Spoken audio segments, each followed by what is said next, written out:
ॐ सहनाववतु सहनौ भुनक्तु सह वीर्यं करवावहै तेजस्विनावधीतमस्तु मा विद्विषावहै। ॐ शान्तिः शान्तिः शांति। सांख्य दर्शन की कक्षा संख्या 14 है। प्रथम अध्याय के 31वें सूत्र तक हमने विचार किया है। प्रसंग है आत्मा का बंधन किस कारण से होता है। और पिछले प्रसंग में क्षणिकवाद को लेकर के चर्चा हो रही है। क्षणिकवाद में अनादिकालीन वासनाओं के कारण से बंधन नहीं होता है, यानी अनादिकालीन विषयों का जो संबंध है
ओम जी, थोड़ा सा व्यवधान हो रहा है इंटरनेट के कारण से।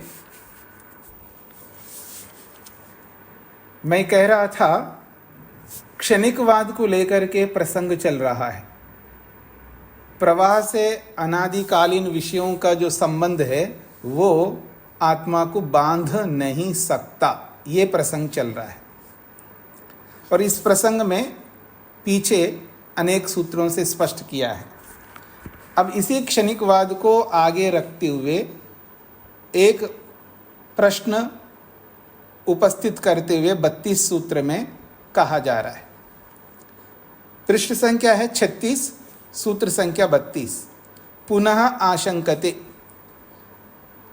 दोबारा एक शंका की जा रही है प्रश्नकर्ता की ओर से, अर्थात क्षणिकवाद को मानने वाले व्यक्ति के द्वारा एक प्रश्न प्रस्तुत किया जा रहा है। पुत्र कर्मवत इति चेत, प्रश्नकर्ता कह रहा है पुत्र कर्मवत इति चेत पुत्रोत्पत्त्यर्थम गर्भाधानादिकम कर्म पुत्र कर्म। पुत्र कर्म का तात्पर्य क्या है? तो वो कहता है पुत्रोत्पत्ति अर्थम, पुत्रोत्पत्ति के लिए, गर्भाधानादिकम कर्म, गर्भाधान आदि कर्म किए जाते हैं, उनको पुत्र कर्म शब्द से ले रहे। तस्मिन् गर्भाधानादि कर्मणि पुत्रस्य भिन्न भिन्न रूपानि भवन्ति। गर्भाधान आदि जो कर्म किए जाते हैं पुत्र को ध्यान में रख करके किया जाता है, वहाँ भिन्न भिन्न रूपानि भवन्ति, भिन्न भिन्न कर्म होते हैं। गर्भाधान करना एक कर्म है, वो एक संस्कार है, गर्भाधान संस्कार कहते हैं उसको। उसके बाद फिर आगे पुंसवन संस्कार होता है, वो भी एक कर्म है। फिर उसके बाद सीमंतोन्नयन संस्कार होता है, वो भी एक कर्म है। तो गर्भाधान, पुंसवन और सीमंतोन्नयन ये अलग अलग कर्म है। इसको यहाँ पर पुत्र कर्म शब्द से लिया जा रहा है। तो गर्भाधान और आदि, आदि से लेके, आदि से अर्थ यहाँ लेना है पुंसवन और सीमंतोन्नयन। तो जब गर्भाधान संस्कार किया जाता है, उसके बाद पुंसवन संस्कार किया जाता है, फिर उसके बाद सीमंतोन्नयन संस्कार किया जाता है, तो ये भिन्न भिन्न कर्म हो गए। और वाद कौन सा चल रहा है? क्षणिकवाद। जब क्षणिकवाद होते हुए भी जब ये भिन्न भिन्न कर्म हो सकते हैं तो वैसे ही वहाँ अनादिकालीन विषयों का संबंध और बंधन, उन दोनों के बीच में भी कार्य कारण संबंध हो सकता है, ये बोला जा रहा है। कल के प्रसंग में आपने पढ़ा था ना पीछे, कार्य कारण भाव संबंध, विषयों का उपराग और यह बंधन आपस में ये संबंध रखते हैं, ऐसा प्रश्नकर्ता का कहना है। तो यहाँ पुत्र कर्म से वो ये कहना चाह रहा है, पुत्रस्य भिन्न भिन्न रूपानि भवन्ति, पुत्र के अलग अलग रूप होते हैं। तत्र पूर्व अवस्था के पुत्रे कृतम संस्कार कर्म, पहले जो पुत्र के लिए जो संस्कार रूपी कर्म किया जाता है अर्थात गर्भाधान किया जाता है, परावस्था के पुत्रे व्यज्यते, और बाद में जो संस्कार किया जाता है वो पुंसवन संस्कार किया जाता है। तो पहले संस्कार को और बाद वाले होने वाले संस्कार को आपस में जोड़ा जा रहा है। फिर उसके बाद पुंसवन के बाद सीमंतोन्नयन संस्कार करते हैं, फिर उसको भी इसके साथ जोड़ा जा रहा है।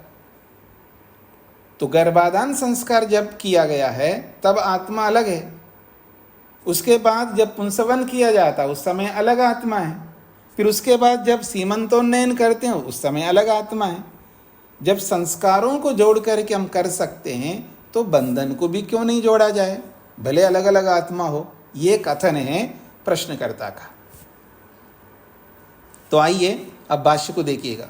पुत्रोत्पत्त्यर्थम गर्भाधानादिकम कर्म पुत्र कर्म, पुत्रोत्पन्न करने के लिए जो गर्भाधान, पुंसवन, सीमंतोन्नयन जो कर्म किए जाते हैं उनको पुत्र कर्म कहा। तस्मिन, उस पुत्र कर्म में, गर्भाधानादि कर्मणि, गर्भाधान, पुंसवन, सीमंतोन्नयन जो कर्म होते हैं, पुत्रस्य, वो किसके लिए होते हैं, पुत्र के लिए होते हैं। और भिन्न भिन्न रूपानि भवन्ति, ये अलग अलग कर्म होते हैं।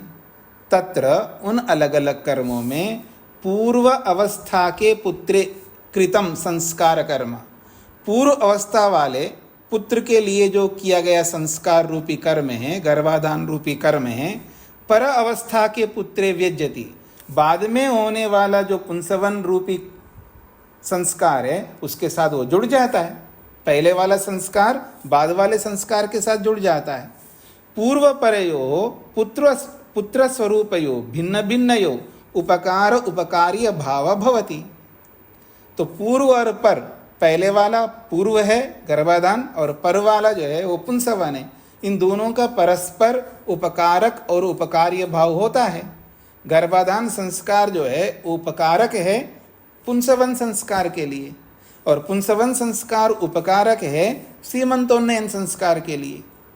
जैसे इसमें संबंध परस्पर हो सकता है, तद्वत, उसी के समान अदृष्ट बंधयो हो भविष्यति इति चेत उच्चेता।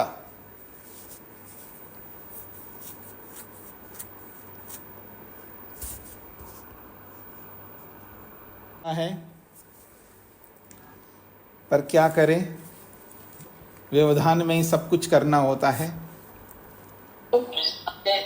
तो आइए, पुत्र कर्मवत इति चेत, पुत्र कर्म के समान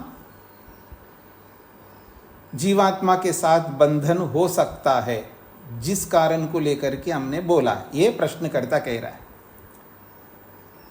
तो पुत्र कर्म क्या है, गर्भाधान और पुंसवन और उसके बाद श्रीमंतोन्नयन। तो पुत्र गर्भाधान के साथ पुंसवन को जोड़ सकते हैं, पुंसवन को और सीमंतोन्नयन के साथ जोड़ सकते। तो परस्पर ये भिन्न भिन्न होते हुए भी सब जुड़ रहे हैं आपस में। ये सब जुड़ेंगे तभी तो पुत्र उत्पन्न होता है। गर्भाधान को पुंसवन, पुंसवन को सीमंतोन्नयन, इनको जोड़ेंगे तभी तो आगे जाकर के जातकर्म होगा, पुत्रोत्पत्ति होगी। तो जैसे ये जुड़ सकते हैं तो अदृष्ट और बंधन भी जुड़ सकते हैं, ये प्रश्नकर्ता का कहना है।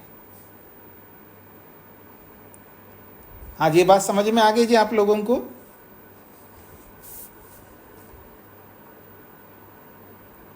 तो इसका समाधान 33वें सूत्र में किया जा रहा है।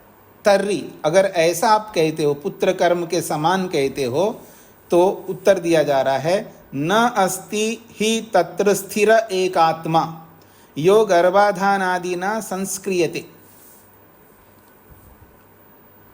ये 33वां सूत्र सिद्धांति का है, 32वां सूत्र पूर्व पक्षी का है। वो कहता है न अस्ति ही तत्र स्थिर एक आत्मा यो गर्भाधानादिना संस्क्रियते नहीं एतद युक्तम युक्तम यतः। ये जो आपने बात कही है पुत्र कर्म के समान, ये जो बात कही है युक्ति युक्त नहीं है। कौन सी बात आपने कही पुत्र कर्म को लेकर के? गर्भाधान होने के बाद पुंसवन होता है, वो पुंसवन गर्भाधान के साथ जुड़ जाता है। पुंसवन के बाद सीमंतोन्नयन होता है, फिर सीमंतोन्नयन जो है ना पुंसवन के साथ जुड़ जाता है। ये परस्पर मिलते हैं, तब जाकर के जात कर्म होगा, तब जाकर के पुत्रोत्पत्ति होगी। ये जो बात आपने कही है ये बात उचित नहीं है आपकी, ये सिद्धांति कह रहा है। यतः क्यों उचित नहीं है? तत्र पुत्रस्य भिन्न भिन्न रूपेषु खलु स्थिर एक आत्मा गर्भाधानाद आदेहपातमस्ति। कहते हैं तत्र पुत्रस्य भिन्न भिन्न रूपेषु, पुत्रोत्पत्ति के लिए जो भिन्न भिन्न कर्म हो रहे हैं, गर्भाधान एक कर्म, पुंसवन दूसरा कर्म, सीमंतोन्नयन तीसरा कर्म, ये जो भिन्न भिन्न कर्म हो रहे हैं, इन भिन्न भिन्न कर्मों में खलु निश्चित रूप से स्थिर एक आत्मा, वहाँ एक ही आत्मा पहले से रह रहा है। गर्भाधान के समय जो आत्मा आया है गर्भ में, और पुंसवन के समय में जो आत्मा है वो सेम है, एक ही आत्मा है। और पुंसवन के समय में जो आत्मा है वो श्रीमंतोन्नयन के समय भी वही आत्मा है, वो स्थिर एक ही आत्मा है। ये हमारा पक्ष है, पर आपके पक्ष में वही आत्मा नहीं है ना, वो तो आप क्षणिकवाद को मानते हैं। तो क्षणिकवाद में ये संबंध नहीं जुड़ पाएगा। गर्भाधान पुंसवन के साथ, पुंसवन सीमंतोन्नयन के साथ नहीं जुड़ पाएगा, क्योंकि आपके पक्ष में स्थिर एक आत्मा नहीं है, वहाँ अलग अलग आत्मा उत्पन्न होकर के आ रहे हैं, कैसे जुड़ पाएंगे? ये सिद्धांति का कहना है। यो ही गर्भाधानादिना संस्कार कर्मना संस्क्रियते, जो गर्भाधानादि इन संस्कारों से संस्कृत हो रहा हो आत्मा, वो आत्मा हमारे पक्ष में तो एक ही है और आपके पक्ष में अलग अलग आत्मा है, इसलिए ये पुत्र कर्म का आपका हेतु उचित नहीं है, ये सिद्धांति ने कहा है।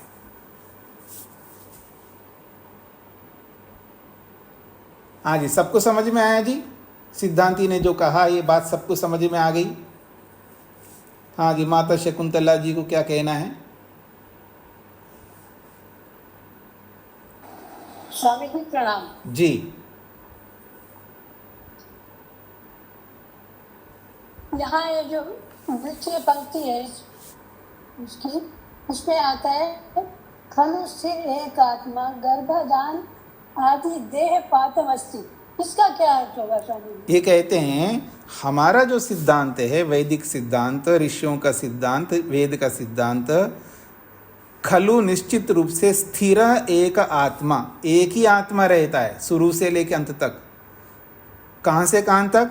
गर्भाधानाद आदेहपातम अस्ति, गर्भाधान से लेकर के जब तक शरीर मरता नहीं तब तक वो एक ही आत्मा रहता है, वो बदलता नहीं है। धन्यवाद जी। किरण जी को क्या पूछना है?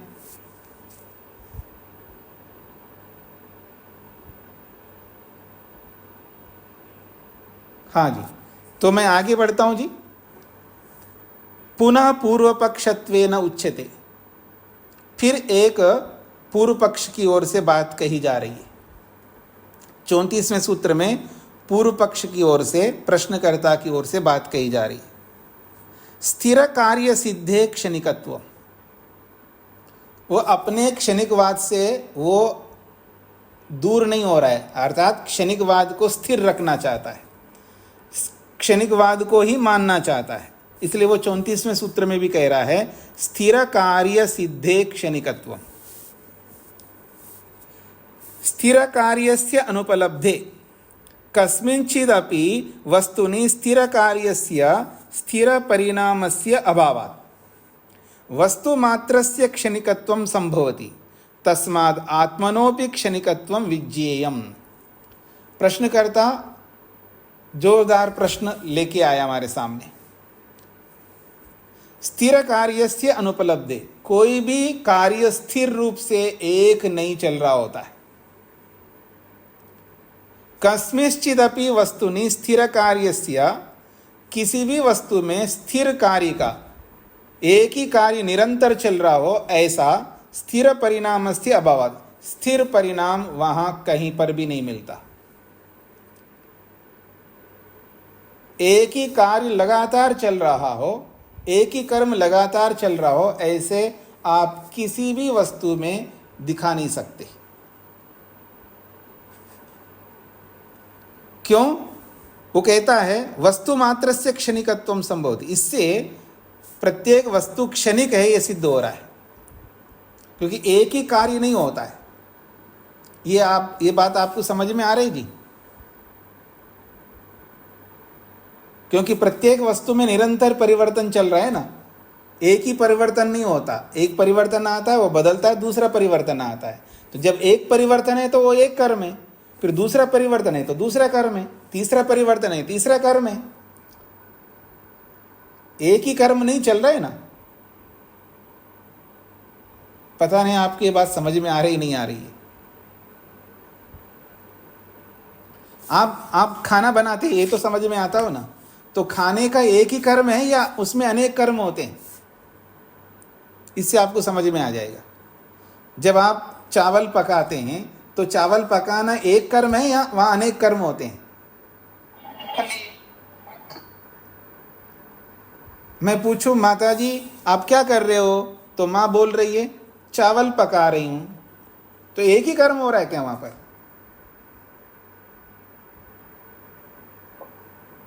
वहां अनेक कर्म हो रहे होते हैं, अनेक कर्म हो रहे होते हैं। बटलोई का लाना चढ़ाना, लाना अलग कर्म है, उसको चूल्हे पर चढ़ाना अलग कर्म है, उसमें पानी डालना अलग कर्म है, उसमें चावल डालना अलग पर कर्म है, फिर वो गर्म होना अलग कर्म है। उसमें अलग अलग कर्म हो रहे हैं, लेकिन हम बोलते हैं एक ही कर्म के रूप में।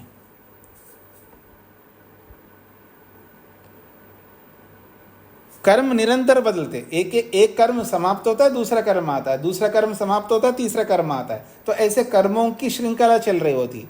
अनेक कर्मों को मिलाकर के हम एक कर्म बोलते हैं।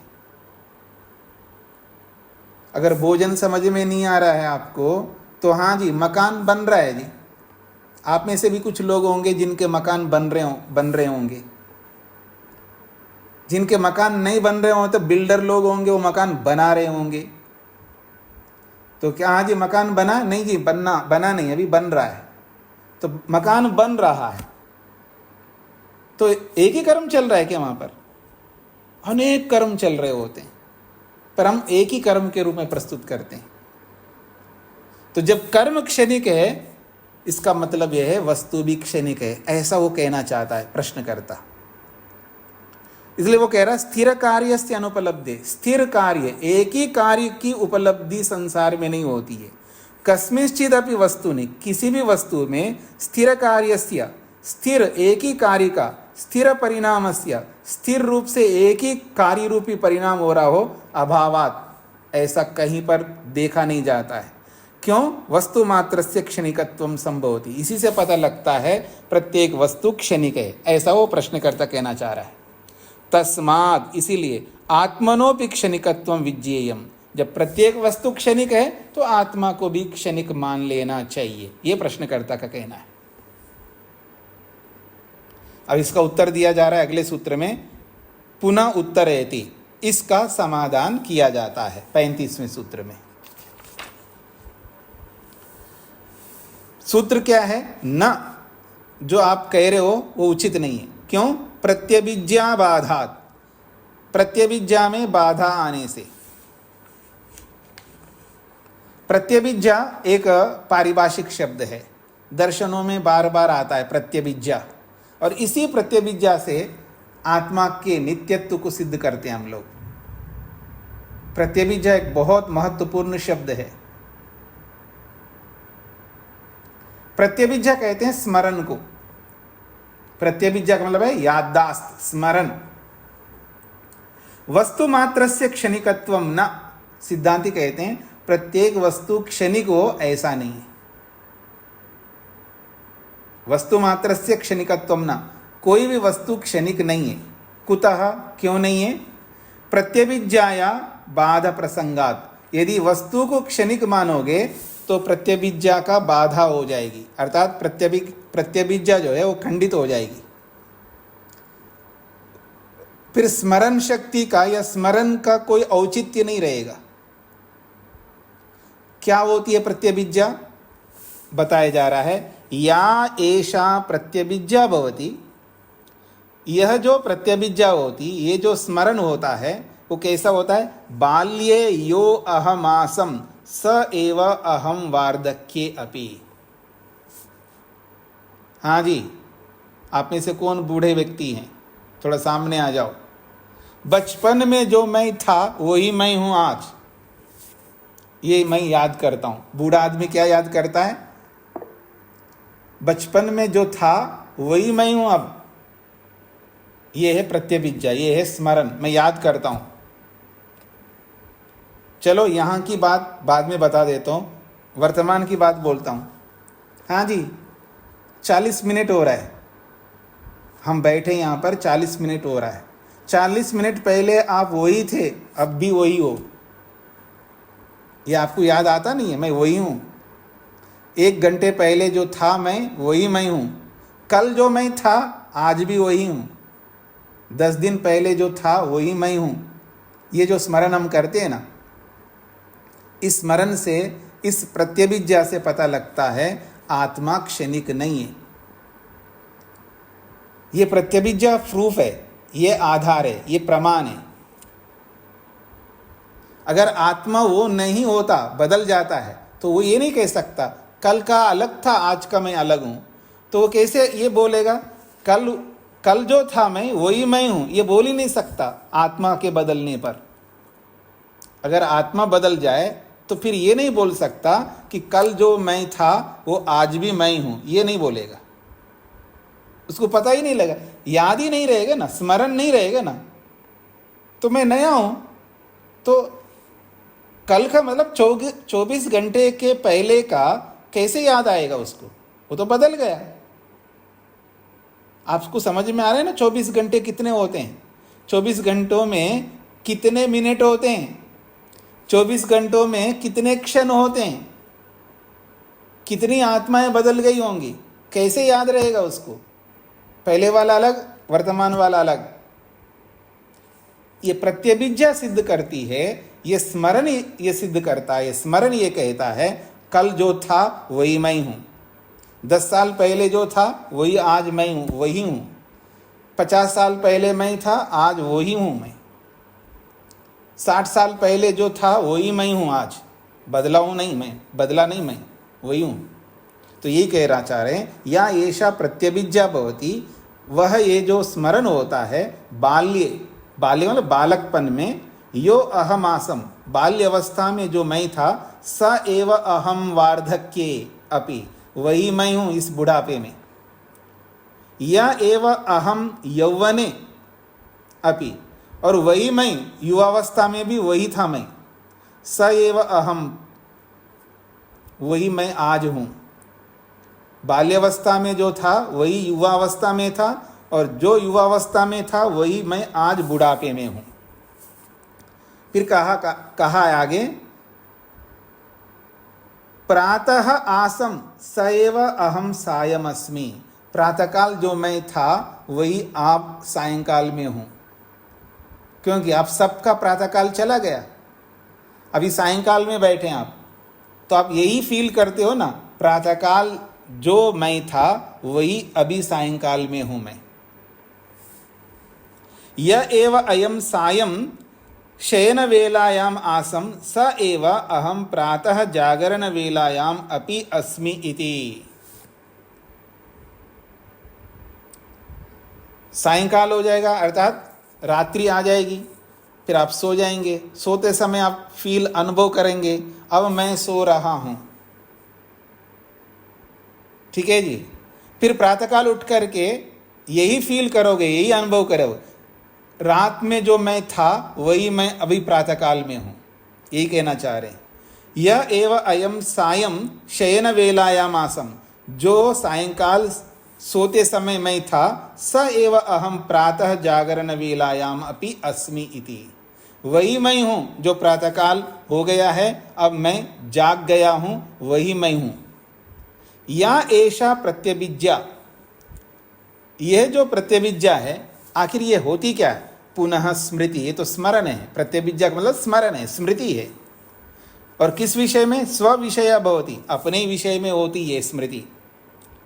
और ये जो स्मृति हो रही है, ये जो स्मरण हो रहा है, तस्या बाद प्रसंग दोष स्यात्, यदि आत्माएं बदलती रहेंगी तो इस स्मृति का, इस स्मरण का, इस प्रत्यभिज्ञा का बाद हो जाएगा, बाद होने का प्रसंग दोष आएगा, अर्थात खंडित होने का प्रसंग आ जाएगा।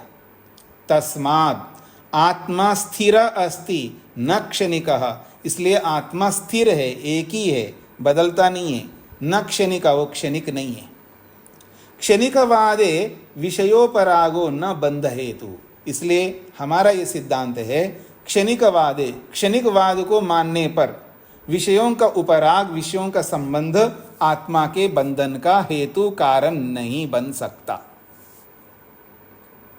ये निचोड़ है जो प्रारंभ में आपने देखा होगा। पीछे कहाँ से हम आ रहे हैं ये बात को लेकर के, ये बात को लेकर के 26वें सूत्र से लेके आ रहे हैं। विषयों का उपराग, विषयों का संबंध आत्मा को बांधने का कारण नहीं है क्षणिकवाद में।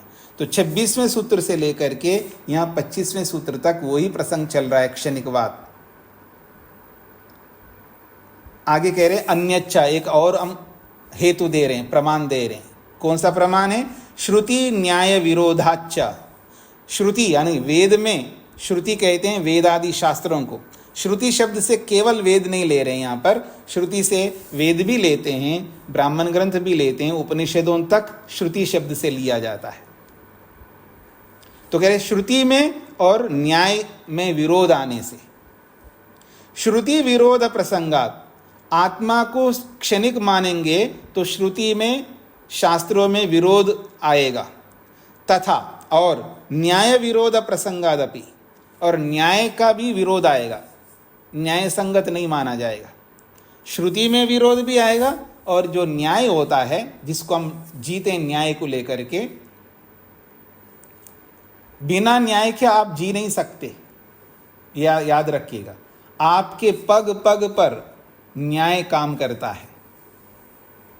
हाँ जी, आप में से कोई पति पत्नी दोनों पढ़ रहे हो? क्यों जी?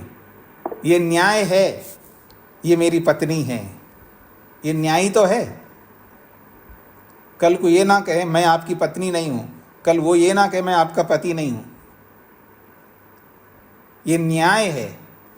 कहाँ न्याय काम नहीं आता है? तो न्याय का भी विरोध आएगा अगर आत्मा को क्षणिक मानोगे तो। इसलिए न आत्मा क्षणिका, इसलिए आत्मा क्षणिक नहीं है। अब श्रुति का प्रमाण दे रहे हैं। श्रुतिस्तावत, पहले श्रुति का प्रमाण दिया जा रहा है। आत्मा सा इतः प्रयन एव पुनः जायते, ये ऐतरेय उपनिषद का प्रमाण दिया जा रहा है यहाँ पर। इसे पता लग रहा है आत्मा क्षणिक नहीं है, आत्मा स्थिर है, नित्य है। आत्मा स आत्मा, वह ये जो जीवात्मा है, इतः प्रयन, इस शरीर को छोड़ करके, एवं निश्चित रूप से पुनः जायते, दोबारा पैदा होता है। ये वही आत्मा है जो इस शरीर को छोड़ करके फिर दूसरे शरीर को प्राप्त होता है। हाँ जी, आप में से कोई कम उम्र के कोई दिख नहीं रहे मेरे को। अपने चेहरे दिखाइए, थोड़ा सा पता लगेगा मेरे को। अब उम्र पूछूंगा तो आप कहेंगे कि उम्र क्यों पूछा जा रहा है, फिर भी पूछना मेरा धर्म है, पूछूंगा ना मैं। अनीता जी, आर्या, क्या उम्र है? स्वामी जी 50 वर्ष। अच्छा, 50 के ही हैं आप? चलो मैं 55 साल पीछे ले जाता हूं आपको।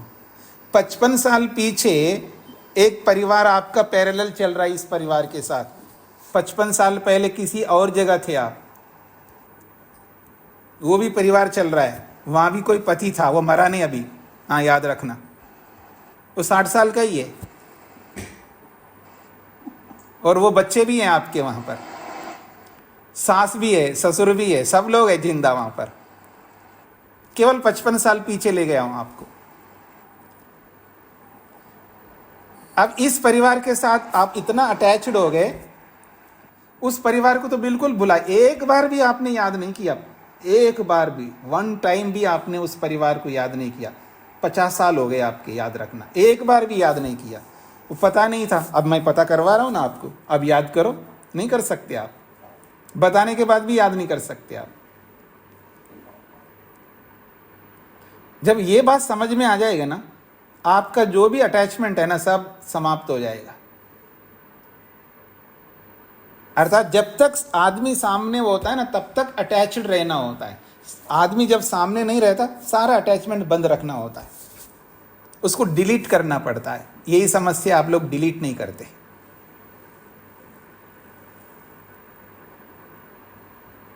वैसे डिलीट करना आपको बहुत आता है, लेकिन इतना आता हुआ भी आप उसको डिलीट नहीं कर पाते।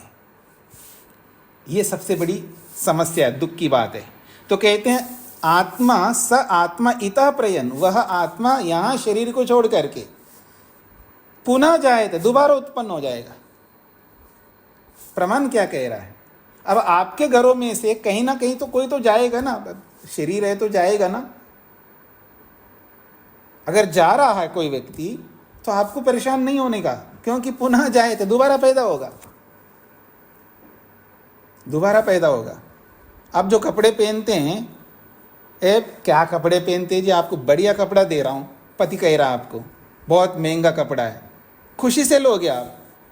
क्या मोबाइल है जी, आउटडेटेड हो गया, बढ़िया मोबाइल लेटेस्ट अभी आ रहा है, एप्पल 16 आ गया, पहले आपको दे रहा हूं, तो खुश हो जाएंगे आप।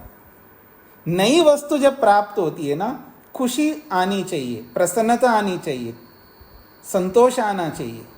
तो जो आदमी शरीर छोड़ करके जा रहा है, तो आपको खुश होना चाहिए, बढ़िया शरीर मिलेगा, क्योंकि बहुत नेक कर्म करके जा रहा है। जो आपका अपना बंदा जो जा रहा है, उसको आप घटिया तो नहीं मानेंगे, निकृष्ट तो नहीं मानेंगे, अच्छा ही मानेंगे ना। तो जब अच्छा करके जा रहा है तो अच्छे शरीर को मिलेगा ना, अच्छे शरीर को प्राप्त होगा। तो किस बात का रोना है, क्यों रोते आप? सह आत्मा इतः प्रयन, वो आत्मा यहां से मर करके पुनः जाए थे, दोबारा पैदा हो रहा है, वही आत्मा है, वो क्षणिक नहीं है। अगला प्रमाण, अविनाशी व अरे अयम आत्मा अनुच्छित्ति धर्मा, ये बृहदारण्यक उपनिषद का है। कहते हैं अरे हे मैत्रेयी, अरे ये मैत्रेयी, अयम आत्मा, ये जो आत्मा है अविनाशी, ये अविनाशी है, ये विनाशी नहीं है, ये समाप्त होने वाला नहीं है, ये आत्मा मरता नहीं है। अनुच्छित्ति धर्म, उच्छित्ति धर्म कहते हैं नष्ट धर्म वाला, समाप्त होने धर्म वाला, और अनुच्छित्ति कहते हैं नष्ट न होने का धर्म रखता है ये आत्मा। अर्थात इस आत्मा में विनाश होने का कोई भी स्वभाव नहीं है, उच्छेद होने का स्वभाव नहीं है। उच्छित्ति का मतलब होता है उच्छेद होना, अर्थात समाप्त होना, और अनुच्छित्ति कहते हैं न समाप्त होने का धर्म रखता है ये आत्मा, अर्थात कभी समाप्त नहीं होता है।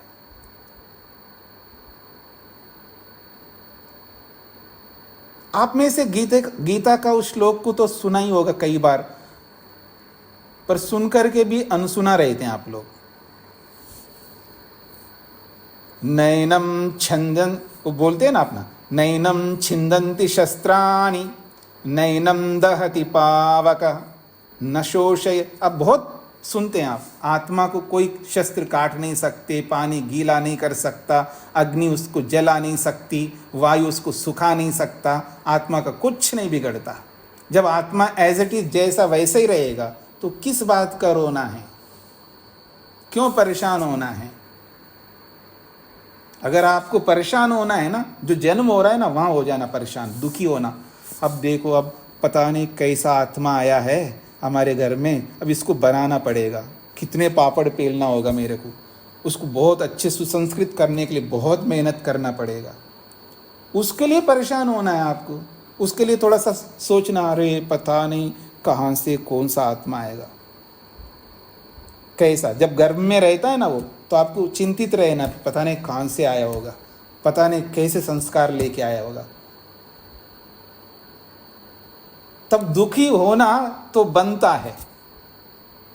वहाँ आप हंसते रहते हो, खुश हो रहे होते हो, संतोष बना रहे होते हैं। गर्भ से ही बर्थडे स्टार्ट होता है, 1 महीने का, 2 महीने का। कमाल के लोग हैं आप। और जब जा रहा है तो वह मातम बना रहे होते हैं। आत्मा स्थिर है, उसका कुछ नहीं बिगड़ सकता। तो ये बोला जा रहा आत्मा क्षणिक नहीं है। ये तो श्रुति का प्रमाण दिया है, शास्त्रीय प्रमाण। अब न्याय का विरोध क्या आता है अगर आत्मा को क्षणिक मानते? तो तर्क विरोध प्रसंगादपि, न्याय को तर्क भी शब्द से बोला जाता है। तर्क और न्याय यहाँ समान अर्थ वाले हैं। भोक्तु कामः सन पुरुषो भोग साधनम पूर्वम अनुतिष्ठति पश्चात स एव तत्फलम भोग रूपम भुंक्ते। भोक्तु कामः सन, भोगने की इच्छा रखता हुआ ये आत्मा। हाँ जी, हम सब जो है भूखे हैं, बहुत भूखे हैं, भोगना ही चाहते हैं। हमारा एक ही लक्ष्य है कि भोगना। अब इस भोग शब्द को अन्यथा अर्थ में मत लेना। अन्यथा का मतलब है घटिया अर्थ में मत लेना। भोग का मतलब बहुत अच्छी भाषा है, भोगना। मैं भोगना चाहता हूँ। इसलिए वेद कहता है, शास्त्र कहते हैं कि मनुष्य के 2 प्रयोजन है, भोग और अपवर्ग। बिना भोग को भोगे अपवर्ग, मुक्ति, मोक्ष कभी नहीं मिल सकता। जब आप, ये तो भोग विलासी है, वहां भोग शब्द अलग घटिया अर्थ में प्रयोग करते हैं आप। भोग विलासी में वहां भोग शब्द निम्न अर्थ में प्रयोग करते हैं। पर यहाँ शास्त्र में जब भोग शब्द आता है, ये उच्च भावनाओं से युक्त अर्थ है। ये योगी भोगे बिना ईश्वर का दर्शन नहीं कर सकता, इसलिए खूब भोगता है वो। आपको भोगना भी नहीं आता है जितना भोगना योगी को आता है। एक्चुअल में भोग होता कैसे वो योगी जानता है। ये भी बहुत बड़ा कला है कि भोगों को भोगना आना चाहिए। आदमी को भोगों को भोगना नहीं आता।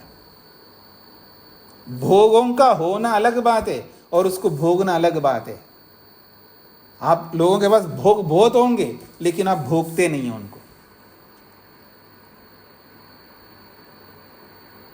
जैसे कोई कंजूस आदमी है ना, मान लीजिए उसके पास पैसा बहुत है, लेकिन भोगता नहीं, उसको यूज नहीं करता।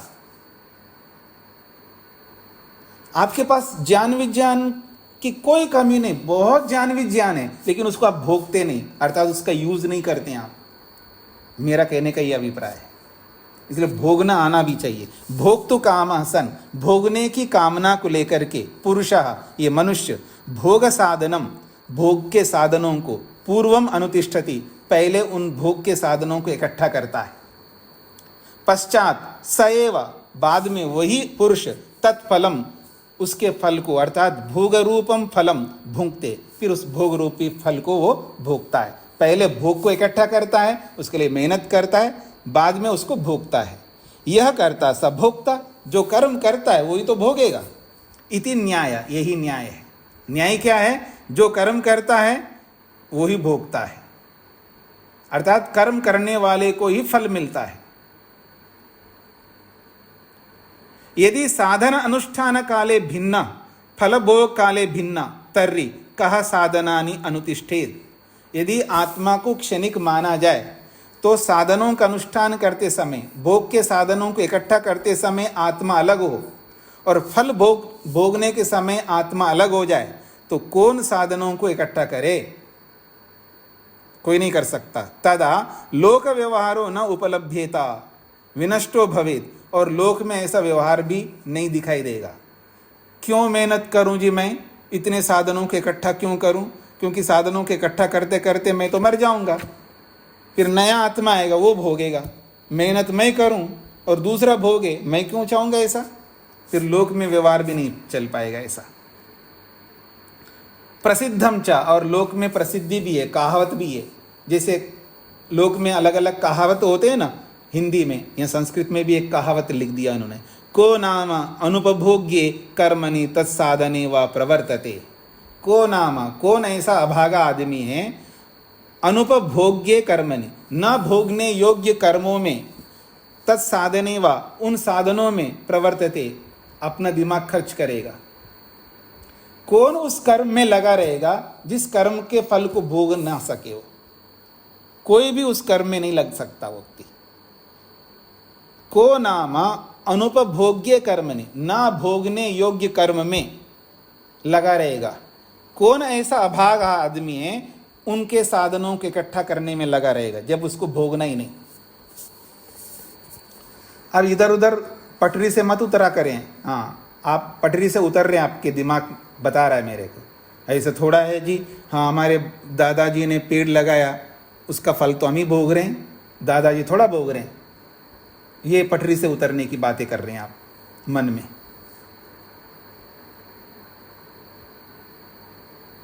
क्योंकि उस व्यक्ति को ये नहीं पता होता है कर्म किसे कहते हैं और कर्म का फल क्या होता है। कर्म का फल तो कर्म करने वाले को ही मिलेगा। उस कर्म से अलग अलग परिणाम निकल के आते हैं, वो परिणाम कोई भी भोग सकता है।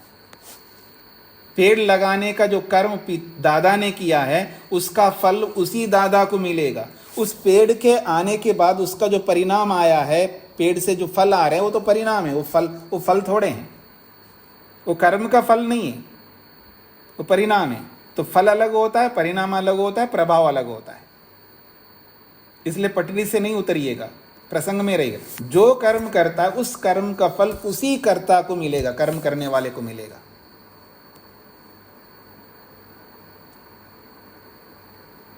और जिसको आप फल समझ रहे हैं वो फल नहीं है, वो तो परिणाम है।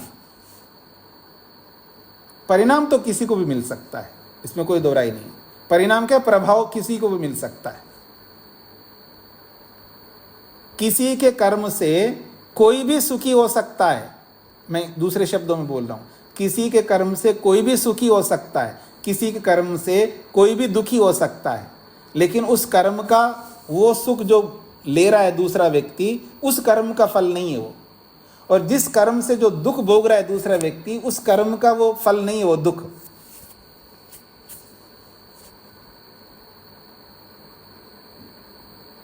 समय हो गया आपका। इसको लेकर के कर्म का फल क्या होता है, कर्म का परिणाम क्या होता है, कर्म का प्रभाव क्या होता है, ये मैं कभी आपके सामने जरूर रखूंगा। उपलभ्यते च एष व्यवहारो यद अधुना साधनम अनुतिष्ठेयम यतः फल पश्चात फलम भुंजीय। उपलभ्यते च एष व्यवहार, संसार में ये व्यवहार तो देखा जाता है। क्या, यद अधुना साधनम अनुतिष्ठेयम, आज मैं साधनों के इकट्ठा करूंगा, यतः क्योंकि पश्चात बाद में फलम भुंजीय, बाद में मैं इसका फल भोगूंगा। अभी तो मेहनत करूंगा, बाद में बैठ करके उसका फल भोगूंगा। ऐसा संसार में सब जगह देखा जाता है। तस्मात् न क्षणिक आत्मा, इसलिए आत्मा क्षणिक नहीं है। आत्मा तो स्थिर है, वो ही रहता है। बचपन से लेकर के बुढ़ापे अवस्था तक वही एक आत्मा रहता है। जब से गर्भ में आया है और जब तक वो मरेगा नहीं, तब तक वो एक ही आत्मा रहता है, वो बदलता नहीं है। ये सिद्धांत स्थापित किया है। बाकी ये जो कर्म का जो फल होता है वो क्या होता है, परिणाम क्या होता है, प्रभाव क्या होता है, कर्म का फल तो कर्म करने वाले को ही मिलता है। उस कर्म के पीछे जो परिणाम होता है, उस कर्म के पीछे जो प्रभाव होता है, उस परिणाम से, उस प्रभाव से भी सुख या दुख दोनों मिल सकते हैं। लेकिन वो सुख दुख फल नहीं होता है। ये आप सबको समझना चाहिए। जिन्होंने योग दर्शन पढ़ा है उनको बहुत समझाया, मैंने बता दिया है, उनको पता होगा। और जिन्होंने नहीं पढ़ा है उनको बाद में समय आने पर बताऊंगा। हाँ जी, तेज नारायण जी। आचार्य जी, ये सूत्र 32 के भाष्य में नीचे पंक्ति है, तद्वत् दृष्ट बंधयो भविष्यति। ये दृष्ट बंधयो और अदृष्ट बंधयो, ये मिसप्रिंट है, उस हलंत को हटा दिया। तद्वद अदृष्ट बंधयो, वो हलंत हटाएंगे तो दा पूरा रहेगा और वो अदृष्ट का आकार दाकार में मिल जाएगा। वो मिसप्रिंट है, उसको ठीक कर लीजिएगा जी। जी धन्यवाद। तो इसको यहीं पर विराम देता हूँ, कल मिलते हैं जी। ओम शांति शांति शांति।